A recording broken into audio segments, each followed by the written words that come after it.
Long time ago. In Bengkulu lived a small family. The mother who always works hard to meet the needs of the family, there's the youngest who always helps, and the two older sisters who prefer to relax.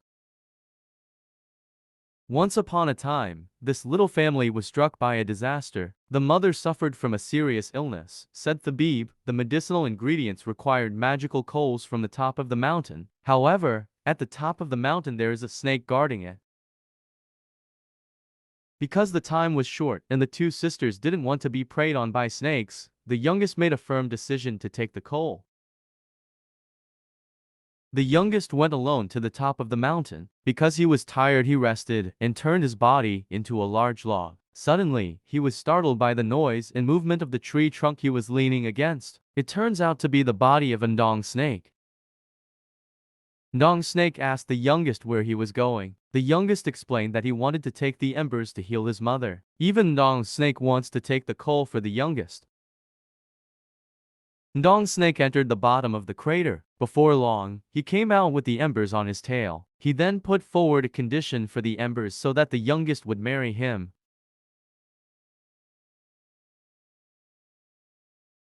The youngest had no other choice. He promised the snake Ndaung would come back after his mother recovered. Snake Ndaung watched the youngest leave happily and really hoped that the youngest would keep his promise. When he got home, the healer treated very mother. After his mother returned to health, the youngest recounted his meeting with the Ndaung snake. He also said that he would marry the snake if his mother recovered. After his mother was really healthy, the youngest returned to the top of the mountain to meet Snake Ndaung. When he reached the top, the youngest did not find anyone. The silence made him afraid that he would be preyed upon by the Ndaung snake. Suddenly a handsome young man came. Not a snake. Ndaung turns out he is the prince of Abdul Rahman Alamsaya, who was cursed by his uncle because of the struggle for the throne. He returns to being a human when the night and the full moon.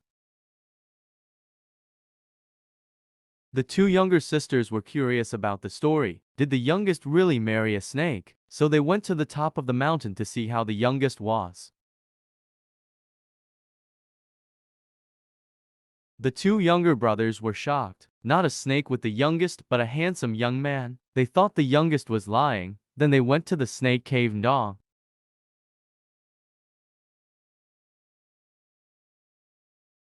While in the cave, they found snake scales. The two younger sisters thought that the young man was the incarnation of a snake. Without thinking, burnt the scales of the snake so that the marriage with the youngest becomes void.